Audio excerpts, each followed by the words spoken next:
Hello and welcome to Andy's FPL Apprentice. We've got a wildcard video for you ahead of Gameweek 13. Those of you who watch the channel regularly will know that I have played my wildcard back in Gameweek 8, but my good friend and FPL novice Will, who I'm trying to help through the season, has still got his to play. I do think anyone who has the wildcard left, this is probably the best game week to use it. The only other option really is to use it basically as a free hit and use it in game week 16. So hopefully this video will be some help for you. If it is and you do enjoy it, then please consider subscribing to the channel. Give the video a like. And without further ado, we'll jump straight into it.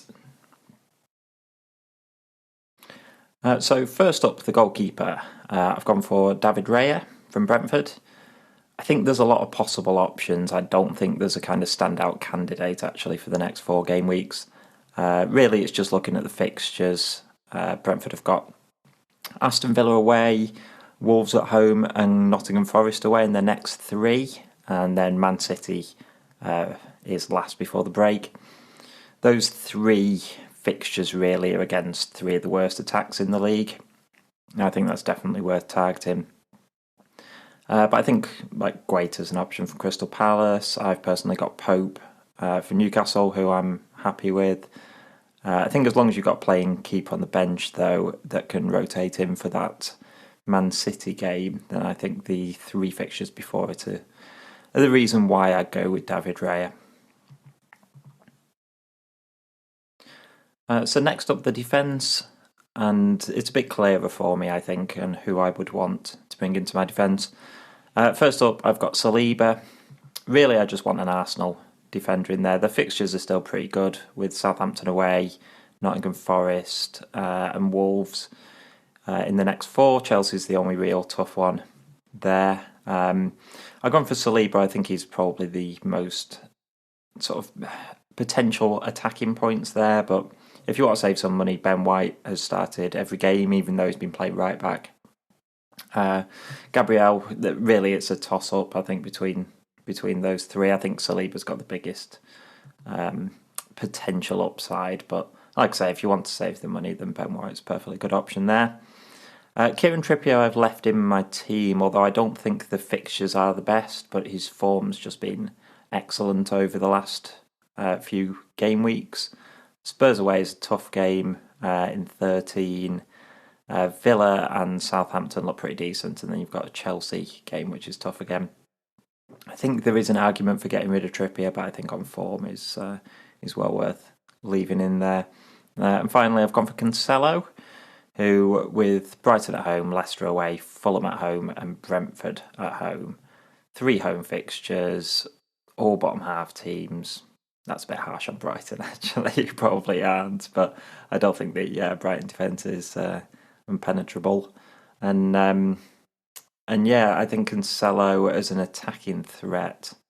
Basically, I think you need a City defender in there, and I think Cancelo is just the standout candidate because he's so attacking. We saw, the haul that he's capable of a couple of weeks ago, and yeah, I wouldn't consider a draft without him really. So onto the midfield. First up, I've got Phil Foden. He's somebody I'm really targeting for my team. I think there's always a sort of idea with Foden that he's a rotation risk, which I kind of get, because he sort of historically has been. But what's been happening is that he's been starting every game, and really Pep's doing the same trick with Foden that he's doing with Haaland, where he'll take him off early. He's kind of giving him rests by managing his minutes rather than managing the actual number of games that he plays. So he played 90 minutes against Liverpool, but before that he played 57 minutes, 74 minutes, 71 minutes. And you think that's difficult because he's not getting the full game to pick up the big points, but in those 3 games he's got 8, 19 and 11 points. He's the highest scoring midfielder now out of all midfielders at his price. He's essential for me, I think. Again, wouldn't have a draft without Foden in there. I think you need to triple up on City. Those fixtures are just so good. Next up, Martinelli. He's been in my team all season. If you've had him since the start of the season, you've seen him rise from 6 million to 6.7 now. I still think 6.7 is a good price for Martinelli. I would prefer Saka, but I don't have the funds in this to get Saka in. I don't think there's much between them. It's just that Saka's on penalties, and that obviously gives him a big boost. We'll come on to who my third Arsenal player is, but I think there's certainly the potential to downgrade the third Arsenal player that I have so that you can get Saka into the 11. Next up, Mo Salah. He's somebody who I'm probably going to go out in, who won't come into my team in my actual FPL team, but I think on a wildcard he's worth a punt. I don't think he'll massively outscore Harry Kane, who's my second premium, but I think he will probably outscore him. That Nottingham Forest game in 13 is definitely worrying me. Not owning him. Then they've got Leeds after that at home. Spurs away is tougher, but then Southampton at home to finish. And I think the key thing with Salah is whether he's going to stay playing centrally. I think when they're playing a kind of 4-4-2 formation and he's out on the wing, he's not involved at all. And he's kind of creating chances for Núñez. That's kind of his role in the team. Whereas when he plays centrally, it's back to the Salah of old, really. He's got the potential to get massive hauls, and that's why I would have him in my team. I heavily consider captaining him as well. It's really difficult to go against Haaland as a captain, even after the blank he's just had against Liverpool. But that Nottingham Forest game looks pretty enticing at the moment. And lastly, in my midfield, I've gone for Zaha. Now, he would be the one I think who would make way for Saka if he could afford to do that. But Everton up next, then Southampton, West Ham, and Nottingham Forest. That's 4 pretty decent games, I'd say. And Zaha's just kind of been pitching in. He's not had any huge scores, but scored against Wolves in his last game. He was quiet against Leicester, but then he got an assist against Leeds before that. And yeah, he's on penalties for them. He's probably their key player. I think you kind of know if Crystal Palace score a couple of goals that Zaha's going to be involved in it. And the fixtures just look good for kind of targeting Crystal Palace attack, I think.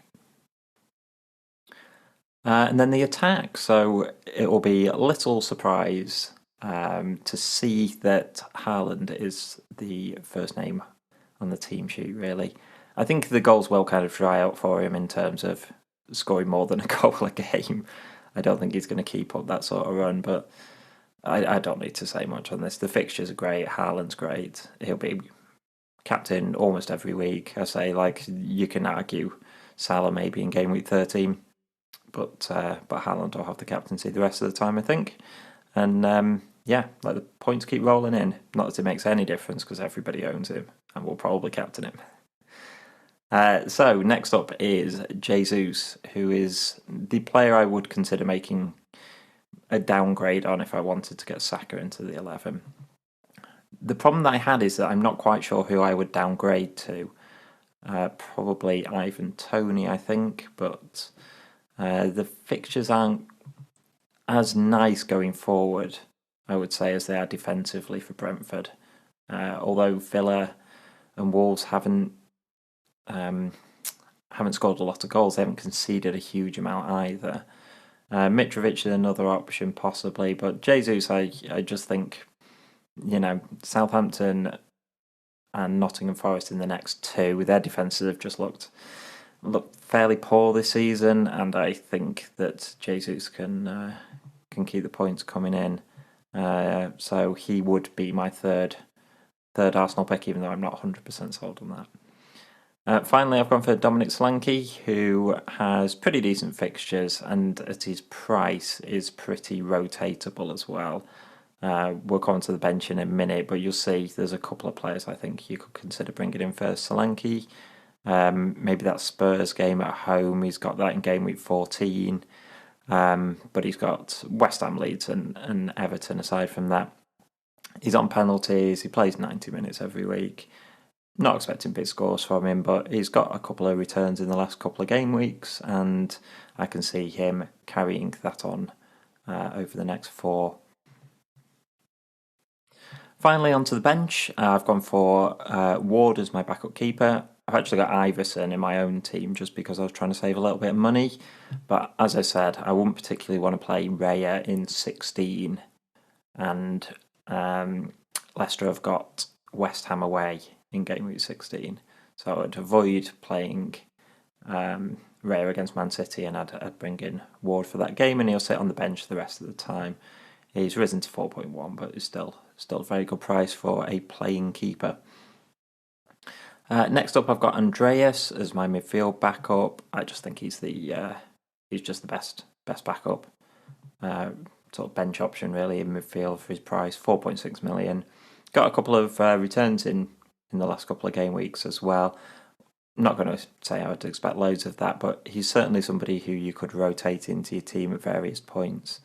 So, for example, like I say, Solanke has got Spurs in game week 14, so I would say that Pereira against Everton is an option. Although next up I've got James Tarkowski, and he would probably be my preferred option in that game week, defending against Fulham. But he also has Crystal Palace, Leicester and Bournemouth, and the Everton defence has been pretty good.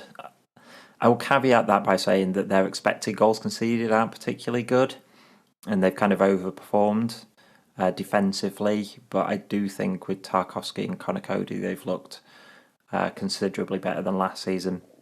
And part of the kind of overperformance is down to the fact that Jordan Pickford has played so well, and there isn't any reason I can see why he would, lose that over the next 4 game weeks. So Tarkowski is somebody I think you can rotate into your team, possibly for Trippier as well when they've got Spurs, and Chelsea. It gives you a little bit of option, and 4.4 million is just a really good price for him, and potential goal returns as well is good in the air. So you can see the possibility that he could get you a goal from corner or free kick, something like that. And finally, finishing off the bench, I've got Nico Williams. He is 4.1 million. That's it. That's all I have on him. He would sit third on my bench every week. He does sit third on my bench every week. And he will only ever play in emergencies. But he plays. He's 4.1 million. I will say if Patterson was fit from Everton, he would be my choice instead. But he's not, so Williams it is. So just a couple of things to discuss on my wildcard team that I would consider. First is, so game week 12 hasn't happened yet, and I'm very interested to see how Liverpool play. I'm interested to see whether Trent actually plays on the right wing. I've not really heard anyone mention this, but Trent came on for the last few minutes against City, and he played in front of James Milner on that right wing. Liverpool are short of wingers because they've got Jota and Diaz both injured. And Joe Gomez had such a good game, I don't think that he's going to keep his place at centre-back, though. I think that Joel Matip and Kouyaté are just in front of him. So it wouldn't surprise me massively if maybe saw Trent playing right wing and Joe Gomez pushing over to the right, and that would give Liverpool the option to keep Salah centrally as well. Essentially, that's what I would do if I was Jurgen Klopp. Now, Trent's such a good option anyway. Liverpool's fixtures are so good. Trent's been out of form, but he's been out of form because he's not been defending well. Well, you play him on the right wing and you take that kind of away from him. The responsibility doesn't matter as much. Joe Gomez is unlikely to get forward from right back, so he's not somebody you need to cover for. I'd really consider, if I thought that was an option, I'd really consider bringing him in front of Trippier. and I would have to make a downgrade somewhere, which again would probably be Jesus. But as things stand, and Trent's just coming back from injury as well, I wouldn't include him in my wildcard team right now, but certainly the Liverpool fixture this week might change my mind on that. The team value of this team, incidentally, comes in at 1.1 million. I think that is affordable for most people. I mean, Haaland's risen something like 0.7 million on his own. Like I say, I've had Martinelli since the start. He's risen about 0.7 million. I think most players would find that they could get this team under 100 million and will probably have a little bit in the bank to play with. So that's it for my wildcard video ahead of Game Week 13. If you found it useful, if you've enjoyed it, then please consider giving it a like and subscribing to the channel. We'll be back in a couple of days for our team selection ahead of Game Week 13, and you can see what Will's actual wildcard team looks like.